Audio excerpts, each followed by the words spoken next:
Hello, I'm Joshua, and I'm an INTP, and first and foremost, I'd like to say thank you for viewing this video, and subsequently visiting my channel.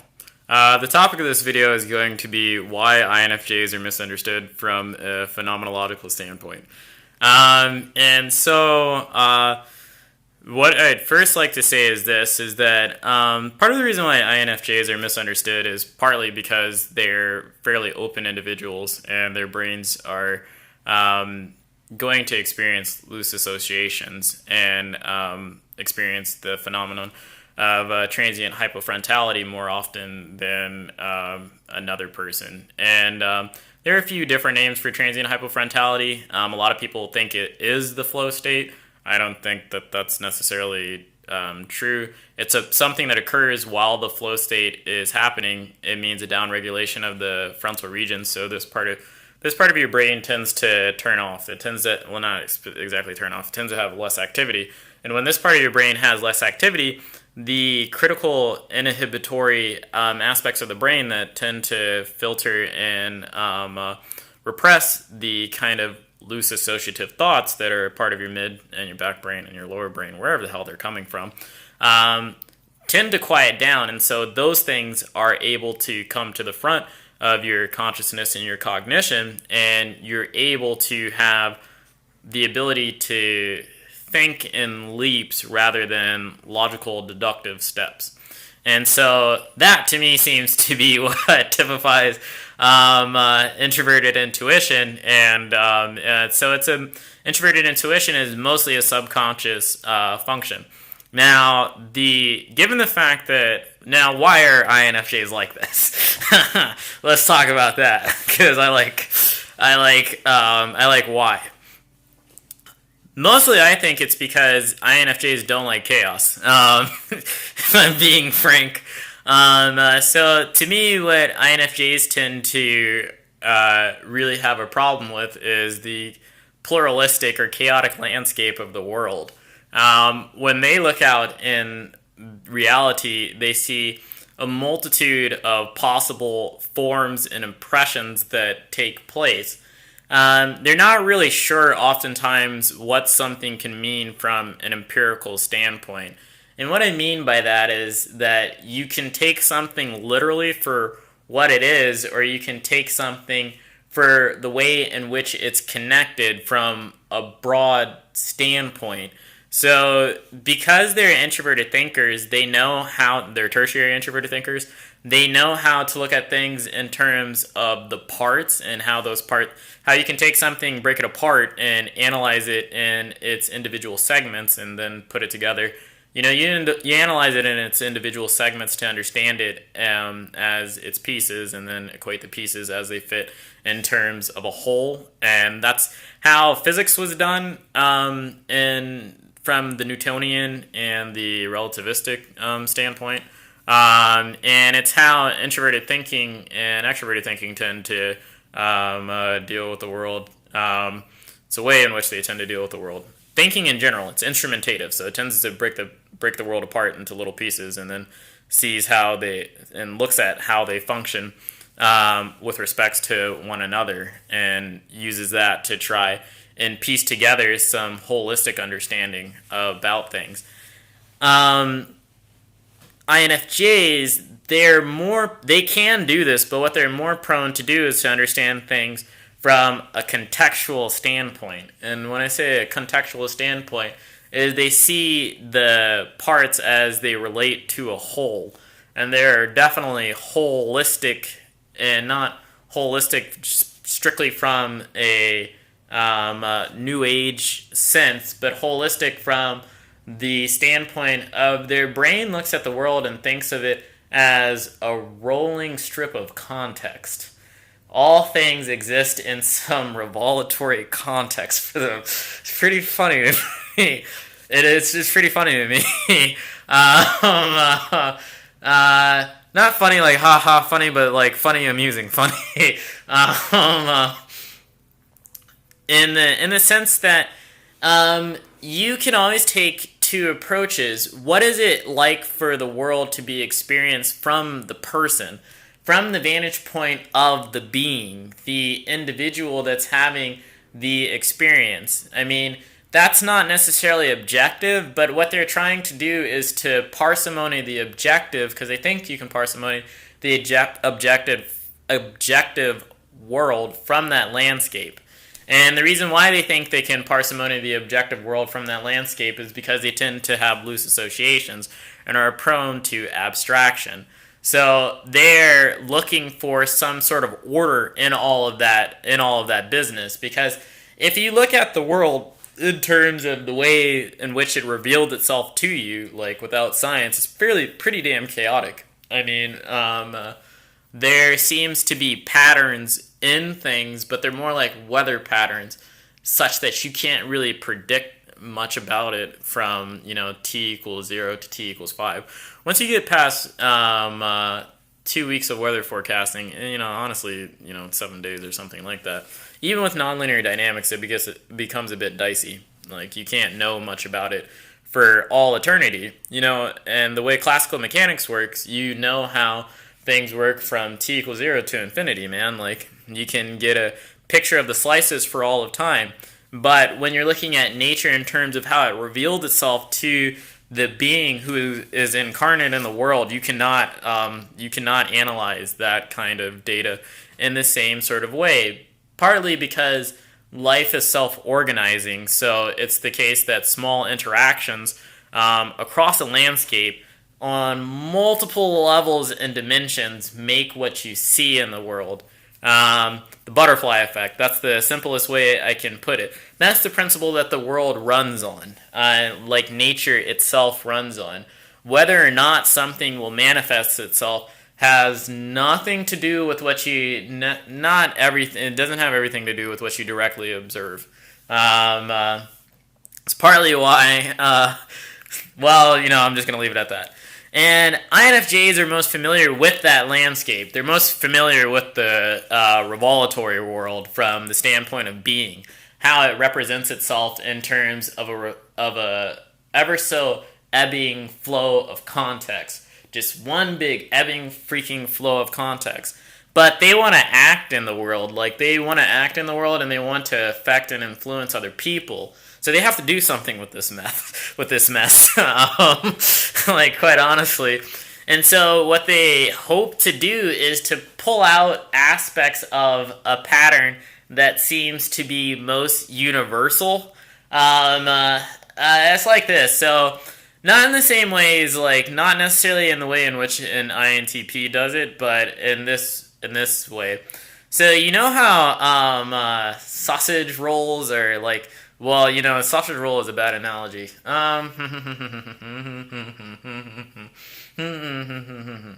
So what a lot of people try to do, like, pretend reality is just this big rolling pattern. What a lot of people try to do is they try to cut out a square and they try to make a model of that square. They try to make a two-dimensional representation out of it. But it's like three-dimensional. Let's just say it's three-dimensional for the sake of argument. What an INFJ tries to do is pull out a prism. So they grab a chunk, but they try to grab a chunk that extends throughout time or the revelatory landscape. Like, they want it to cover several tiers of hierarchical arrangement. That's the best way I can put it. So, like, so if you think of things from the world in terms of it being an emergent kind of structure from the particles that make up things to the atom itself to the amalgamation of those atoms to make up the material world, and those things to make up RNA and DNA, protein, flesh, and all that jazz. You go up to living organisms, and you go down to atoms. They try to grab some piece of the revelatory pattern that goes all the way from the highest order of resolution to the lowest order of resolution, and they want it to go all the way down to where an introverted thinker like an INTP and an ENTP or an INTJ or an ENTJ may not do that. They may not do that, one, because they may not think it's necessary, or two, because they're trying to solve the ultimate problem at a specific level of resolution. And you kind of know it's like that when you look at how physics is put together. There's a reason why physics has its incongruencies in terms of the inability for relativity and quantum mechanics to work, because what classical mechanics does is describe the world from a kinematic standpoint, in terms of the one in which we observe, with mid-sized normal body kinds of things. What relativity does is talk about very, very large, fast-moving things. Very, very large, fast-moving things. Very, very big objects, like very big objects and very fast-moving objects. Things which we won't and we've never really observed. I mean, like, well, we have observed black holes and we have observed certain things, but not things that are privy to the naked eye. Let's just put it like that. Without instrumentation, you would not be able to observe these things. Same thing with quantum mechanics. It observes things on the smallest macroscopic scale, the quantum realm. And, you know, when you're dealing with single particles, like, God knows what the hell is going to spill out of that mess. And so what NTs tend to do is they try to come up with the best description for a certain resolution of analysis. They don't really care about the other resolutions of analysis if it doesn't seem salient to their problem at the time, you know, really. And that's why models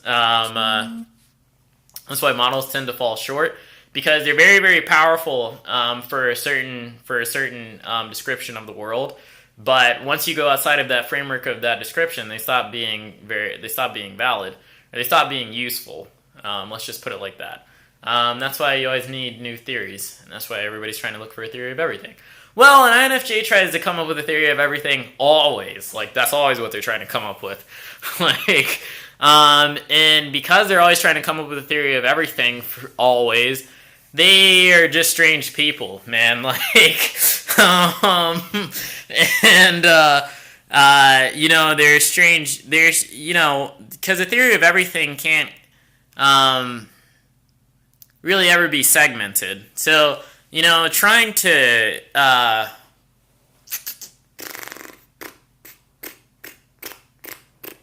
figure out the best way to say this. You can't simplify a theory of everything. You really can't. So what you can do is try to come up with symbols and metaphors and analogy for that theory of everything.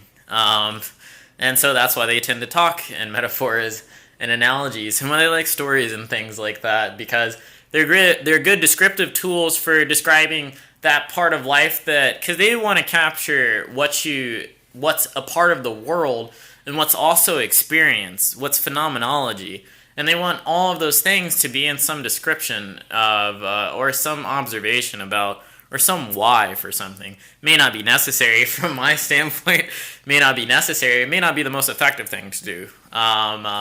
But they definitely want that, and because they want that, they come off as very strange individuals to people in terms of how they actually think and how they actually put the world together, because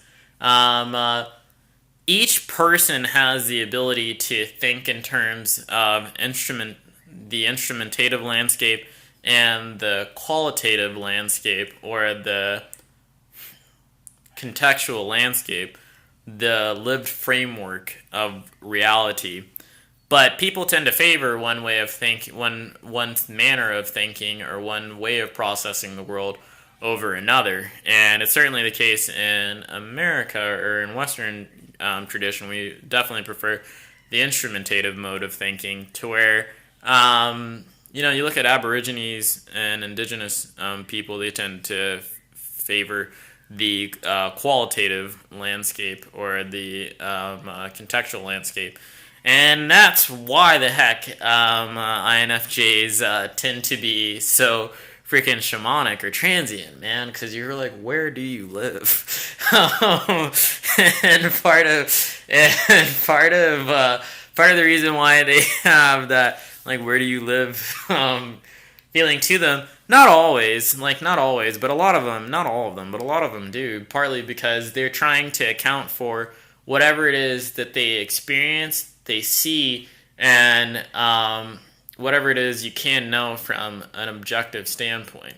They are really always trying to marry the subjective with the objective, or they're trying to give a subjective basis for the objective.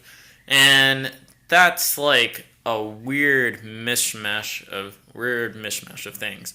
Makes it them extremely capable in communication and relaying ideas to one another, but it also has its funny incongruencies in terms of their thinking and logic. Like they're some interesting thinkers. I'll just put it like that.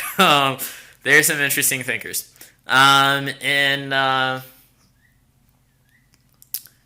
yeah, so it's why Plato would come up with something like a world of ideal forms.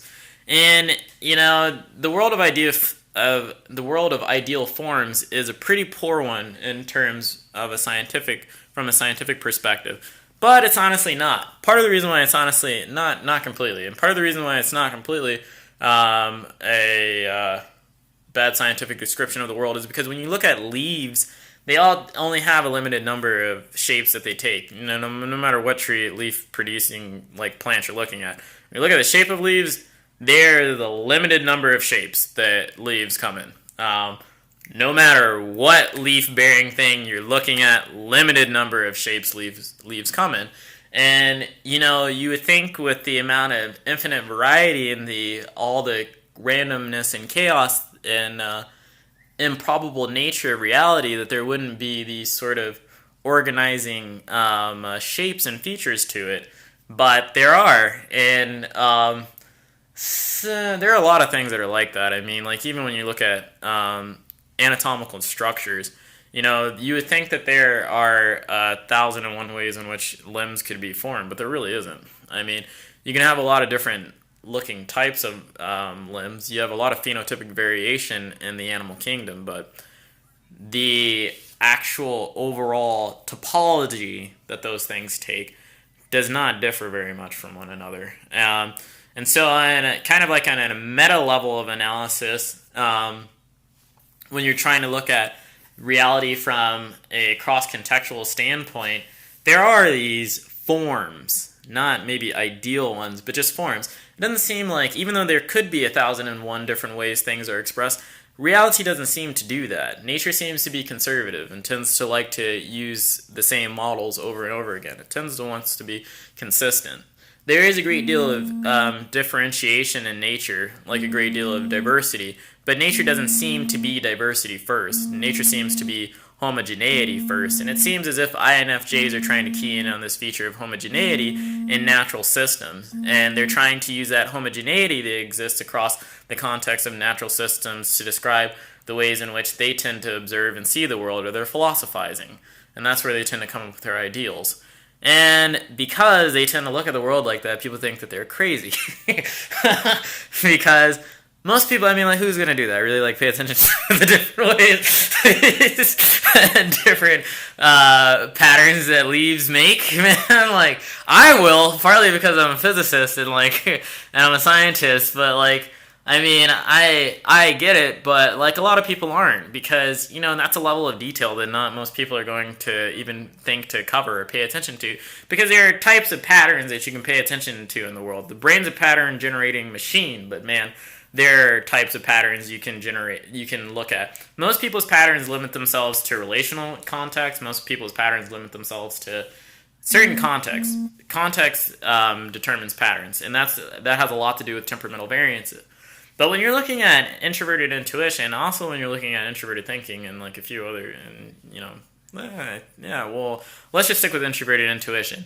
Quite often times, the patterns that they tend to want to gather tend to be cross-contextual. And because they're cross-contextual, and I think for INFJs, they're usually naturalistic for the most part, in terms of what I notice from those colorful little creatures. They tend to be naturalistic, because they tend to care about living, embodied being, whatever you want to call that, phenomenology, zeitgeist, whatever the heck you want to say, man. That's what they tend to most concern themselves with, for whatever reason. And so they tend to look for patterns within that landscape, and because they're fishing for things that have a swath of germative context to them, I mean, they fall deaf on many. And that's why INFJs are weird from a phenomenological standpoint. At least I think so. And so that's a relatively short video. I mean, somebody asked me a long time ago to say more about INFJs, and that's just something I've been thinking. No, that's honestly something I've thought for a long time, but I just never cared to mention it. Yeah, so INFJs are weird. They're cross-contextual, pattern-seeking little individuals that tend to want to look for patterns in the natural world that communicate something about the nature of being, whatever that is.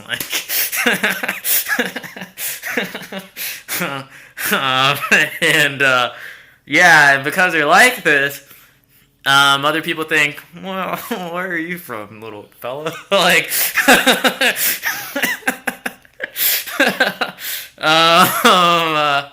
yeah, and so yeah, that's my video. Hopefully you found it interesting, and thank you for watching.